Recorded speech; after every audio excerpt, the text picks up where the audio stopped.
Mesdames et messieurs, Monsieur Anthony Robbins.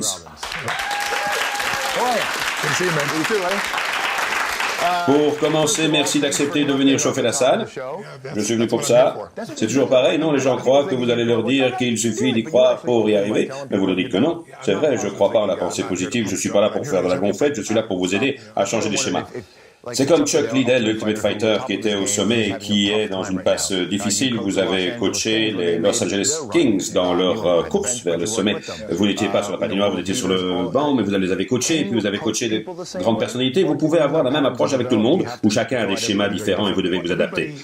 Tout le monde a une personnalité différente, des croyances, des valeurs, une culture différente, mais nous avons tous les mêmes besoins fondamentaux et nos systèmes nerveux fonctionnent tous pareil. Vous prenez un sportif, vous le regardez arriver et vous savez déjà qu'il va rater son coup. On le voit, rien qu'à son attitude, il est dans un certain état, il n'a pas en lui cette certitude qu'il va marquer. Ça vous arrive peut-être aussi parfois de vous dire après une émission, mais enfin pourquoi je dis ça, c'est pas croyable, quel con, ça m'arrive tout le temps. C'est l'histoire de ma vie. Mais il y a aussi d'autres moments, je vous ai vu, où vous êtes dans le coup, et vous le savez, un truc vous passe par la tête, et vous le dites, et puis vous faites, hey, pas mal, t'as entendu ça, donne-moi. Cet état d'esprit-là peut être créé. Exemple, je me suis occupé d'André Agassi il y a quelques années. En 91-92, il avait été numéro 1 mondial, puis il était redescendu à la 32e place, on me l'envoie, il va pas bien, il s'acharne sur son coup droit, je lui dis André, le problème c'est pas ton tennis, c'est l'état dans lequel tu es. Donc je lui ai repassé des vidéos de Wimbledon quand il gagnait et qu'il avait encore des cheveux, on le voit arriver en marchant d'une certaine manière, et regarde de l'autre côté, il a cette expression dans les yeux, j'observe son attitude et son focus, et je fais la comparaison avec Roland Garros quand il a perdu. Il a l'air détruit à Paris, son corps n'est plus le même, et puis j'ai recherché chez lui les déclencheurs qui lui permettraient de changer d'état. Par exemple, une personne qui déprime, comment elle se tient? Ses épaules, sa tête, baissée. Elle parle fort ou bas? Vite ou lentement? Ces facteurs influencent votre biochimie, mais la plupart des gens prennent des médicaments pour modifier leur biochimie. On peut dire que nous sommes apparemment la génération médoc? Apparemment. Oui, tous les gens que je connais ont leur médoc préféré. Vous allez à une fête, quelqu'un vous dit j'ai mal à la tête et vous lui donnez un Xanax, même si ça n'a rien à voir. Ça peut pas faire de mal, les gens exagèrent. Quoique, j'imagine, pas tout le temps, mais qu'il y a de bons médicaments. Je sais pas, je suis pas médecin, mais comment vous voyez ça? Un médicament est parfois nécessaire, bien sûr, mais c'est clair que notre société est surmédicalisée quand on voit les statistiques et ce qu'on impose à nos enfants depuis 10 ans, quel que soit le médicament, c'est l'explosion grâce au marketing. Puis, on ne prend pas nos responsabilités, on est tous tellement occupés, on reçoit tellement de courriels, de textos, on n'a même plus le temps de se parler, on passe notre temps à se laisser des messages, et on se retrouve sur Facebook. Mais moi, je fais ça tout le temps. Mais je ne dis pas que c'est mal, mais certaines relations ont besoin de profondeur. Beaucoup trop de relations restent superficielles alors qu'elles devraient être plus profondes. Sinon, c'est pas une vie. Sinon, ce manque de profondeur va vous obliger à vous diriger vers autre chose parce que votre vie manque de sens, vers la mauvaise bouffe ou des médicaments. Combien de gens connaissez-vous qui sont sous antidépresseurs et qui sont toujours en dépression? Un jour, à votre destinée, un homme s'est levé. Il prenait du Maxiton sous toutes ses formes. Prozac, Zoloft, etc.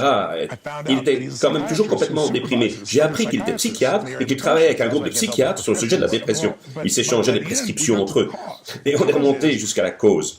La cause, c'est que quand on ne vit pas ce que l'on veut vivre, on est mal. On est peut-être bien dans certains domaines. Par exemple, vous êtes heureux dans quel domaine? Professionnel. Évidemment. Et pourquoi? Parce que j'ai pas l'impression de travailler. Ça veut dire qu'aujourd'hui, ce que vous vivez professionnellement correspond à ce que vous voulez. Vous ne vouliez pas d'un travail, il fallait que ça vous amuse, que ce soit intéressant, etc. Et dans quel domaine ça se passe moins bien? J'arrive pas à me concentrer. Vraiment? Oui, sauf sur mon boulot. Pour le reste, c'est une catastrophe. Et de manière plus spécifique, j'ai des insomnies. Intéressant. Pourquoi? Je sais pas, ça fait 20 ans. Si vous pouvez me guérir, je suis prêt à faire une thérapie en direct. Je serai mal placé, je ne dors moi-même que 3 ou 4 heures par nuit. Mais si on prenait un autre domaine de votre vie, comme vos relations, par exemple, beaucoup de gens ne vivent pas les relations qu'ils voudraient, donc ce qu'ils vivent ne colle pas avec leurs attentes. Je vous donne l'exemple d'une dame hyper déprimée, elle prend des tonnes de médoc, je vais découvrir chez elle son état d'esprit, ce qu'elle a comme modèle du monde pour trouver la source du problème. Je découvre qu'elle a 61 ans, qu'elle a toujours cru qu'elle devait avoir 3 enfants, qu'ils allaient être parfaits et auraient vécu très longtemps, elle a eu 2 maris, mais pas d'enfants. À 60 61 ans, quoi qu'elle fasse, elle n'arrivera jamais à vivre ce qu'elle veut.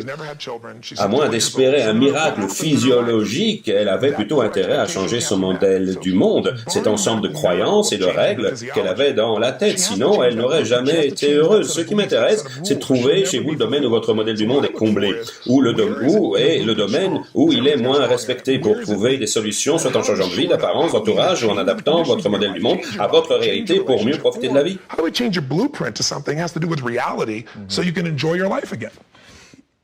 Vous avez touché le fond? Oui, à 19 ans et à 21 ans, je l'ai touché à différents moments. Je ne pense pas qu'on touche le fond seulement une fois. Je pense qu'il y a des moments dans la vie où il faut se remettre en question. Vous me disiez en coulisses que j'ai changé. C'est vrai que je ne suis plus celui qui faisait ces infopubs à la télé, mais c'est vrai que je déborde aussi beaucoup d'énergie et que j'ai intérêt à être au-dessus de la mêlée si je veux tenir un public pendant un week-end de 50 heures. Faut être Kiss, David Lee Roth, et encore, pas sûr que ça suffise, avec tout le respect que je dois à Kiss. Mais vous devez être capable de répondre aux besoins de tous ces gens qui refuseraient de regarder un film de 3 heures au cinéma. Il faut savoir tout faire, notamment physiquement, et c'est ce qu'on attend de moi. Et quand je pense au décès de ma mère, je sais que vous êtes très proche de la vôtre, comme je l'étais de la mienne. Moi, j'ai eu 3 beaux-pères. Vous les avez tous enterrés et vous avez toujours votre tumeur. Oui, donc, un jour, on vous a découvert une tumeur sur la glande pituitaire. Vous avez quel âge? 31, 32. Ça occupe vite l'esprit, non? En tout cas, ça capte bien votre attention. Vous vous demandez si c'est déjà fini. Vous avez une incertitude à gérer. Qu'est-ce que ça veut dire? Si on m'opère, on va m'ouvrir la tête. Je risque d'y rester. J'ai refusé de prendre un traitement qui, 6 mois plus tard, s'est révélé être cancérigène. J'ai fait le bon choix. Ma relation avec ma femme a aussi changé. J'avais épousé à 24 ans une femme formidable. Elle avait 12 ans de plus que moi. Elle avait déjà été mariée 2 fois et j'ai adopté ses enfants. Donc, je me retrouverai à 24 ans avec un fils de 17 ans, une fille de 11, un garçon de 5 et un autre qui était en route. Toutes ces expériences de la vie font sa richesse, la douleur et le plaisir que vous en retirez vous aident à bien vous occuper des autres, jouir de l'existence et donner un sens à la vie. Après votre premier mariage, le destin met sur votre chemin une nouvelle femme. Oui, je veux dire une autre, peut-être votre seconde épouse. Et comment elle vous a influencé, nous en parlerons après la pause. Bien, vous serez heureux d'apprendre que pendant la pub, Anthony Robbins a complètement transformé ma vie. Complètement et entièrement. J'imagine que vous êtes appelé par des tas de gens, mais ça vous arrive d'être surpris par un appel genre « ça m'étonne qu'un tel ou qu'une telle ait besoin de moi ». Plus aujourd'hui parce que je sais que tout le monde peut vouloir améliorer au moins une chose dans sa vie, ou alors c'est juste une question de temps, personne n'est invincible. Mais même si vous avez tout réussi dans votre vie, vous pouvez toujours vous demander où trouver encore plus d'épanouissement. Donc je ne suis plus surpris, mais il y a eu quelques cas où je me suis demandé comment j'allais m'y prendre, par exemple avec le gars qui venait d'arracher l'oreille d'un autre avec ses dents. Non, vous avez coaché Mike Tyson? Oui, juste après l'événement. Et après, je regardais tous ces combats en priant pour qu'ils ne recommencent pas. Mais moi, ce que j'étudie, c'est la psychologie des gens, pas de manière pragmatique. Je ne ferai pas une analyse de votre passé, mais je vais m'intéresser à votre réalité, ce qui vous guide aujourd'hui. Et c'est l'homme le plus étonnant que j'ai connu. J'ai côtoyé Nelson Mandela, Mère Teresa, des personnages extraordinaires que je respecte énormément. Mais voici un homme cultivé qui a le cœur sur la main, mais toute sa vie, il n'a connu l'amour qu'en se battant. Et quand quelqu'un le fait chier, il décolle tout de suite. On est au beau milieu d'une conversation. Il me raconte comment en prison, il avait instauré la paix entre le clan des Blacks et le clan des Blancs. Et 2 minutes plus tard, il me disait que parfois, il aurait bien poussé sur un bouton pour les exploser tous. Il change vite d'humeur. Son enfance a été une tragédie, mais ça vous est déjà arrivé de vous dire là, ça va pas aller, je vais rien pouvoir faire. J'ai peut-être pensé ça, mais en fait non, parce que je vis pour ces challenges. J'aime relever des défis difficiles. Les cas les plus durs, c'est quand quelqu'un a perdu un enfant. On m'appelle quand le sportif pète les plombs à la télé et quand un ado menace de se suicider. Et en 30 ans, sur des milliers de cas, je n'en ai pas perdu un seul parce que je comprends leurs besoins. Mais le plus dur, c'est quand un enfant est déjà mort. Les parents ont de la peine à faire face. Je peux les aider, mais c'est les cas les plus durs. Honnêtement, mon message aux gens, gens est de dire, écoutez, c'est loin d'être facile, mais dans la vie, rien ne dure, même pas les problèmes, seule l'âme est éternelle. Rien n'est à ce point dominant que vous ne puissiez vous en défaire. Si vous changez de psychologie et si vous faites ce qu'il faut, ça va fonctionner. C'est la pensée qui me guide quand je travaille sur quelqu'un, je n'abandonne jamais. Le président George Bush vous a appelé au secours pour l'Irak? Non. Vous auriez pu l'aider? Non, je ne suis pas fan. Comme tous les autres humains, je pense. Mais je me demandais à quel point vous aviez besoin d'être aimé. J'ai surtout besoin d'amour, je pense que c'est le cas de tout le monde. Quand j'ai rencontré ma femme, Bonnie Pearl Sage, elle a bouleversé ma vie parce qu'elle m'a aimé pour moi et pas pour ce que je faisais. C'était même pas une fan. Loin de là, elle se demandait qui étaient tous ces gens avec leurs problèmes et moi qui passais pour monsieur réussite avec mes cheveux collés. Elle pensait que je les coupais moi-même. Nous sommes tombés amoureux différemment, par attraction, par une attirance spirituelle. Je l'ai aperçue de l'autre côté de la salle, je suis allé vers elle, elle était tellement belle à l'intérieur et on a d'abord été de très bons amis pendant 6 mois et moi je sortais avec d'autres filles. Donc, des gens viennent chercher de l'aide chez vous, mais quand vous vivez un échec personnel ou un moment difficile, les gens ont-ils de fausses attentes quant à ce que devrait être votre vie? Je pense que nous vivons dans une société aujourd'hui où on met des gens sur un piédestal pour mieux les démolir après. Si vous n'avez pas encore connu ça, je suis sûr que ça vous arrivera, mais ça permet de voir la vie différemment. Vous me parlez de moments difficiles. Je me souviens d'un jour, j'étais à New York, au Continental Center, devant 18 000 personnes. À l'époque, beaucoup auraient rêvé de s'adresser à une telle foule, et même si c'est pas un concert rock, devant 18 000 personnes qui peuvent pas rester plus de 2 heures au cinéma, il y a intérêt assuré.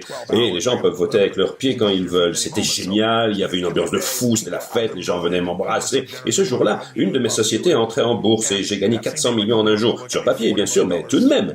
Donc, ça aurait dû être un jour de gloire, une grande victoire émotionnelle, relationnelle et financière. Je suis rentré chez moi déprimé. Parce que sur scène, j'étais moi-même. Mais à la maison, je devais toujours me modérer parce que je parlais trop fort, j'étais trop ceci ou trop ça. Et j'ai dû me rendre compte que j'étais en train d'échouer royalement dans ce domaine. Les autres sont peut-être heureux, mais si moi je ne le suis pas, à quoi ça sert? Voici ma dernière question. Pour Magnolia, avec Tom Cruise, on vous a appelé? Non, il ne m'a pas appelé. Qu'est-ce que vous avez pensé du film? J'ai bien vu qu'en partie, il prenait mon travail en dérision, mais dans le film, il y a un autre personnage inspiré de Picking Up the Right Person, et il est encore plus fascinant à regarder. Mais non, j'ai pas trouvé ça top, on ne m'a pas demandé mon avis, et je n'ai pas coaché Tom Cruise. Merci Anthony Robbins. Merci, et au revoir. Tony Robbins, everybody. Awesome. Lots more to come down, my friends. See you all back.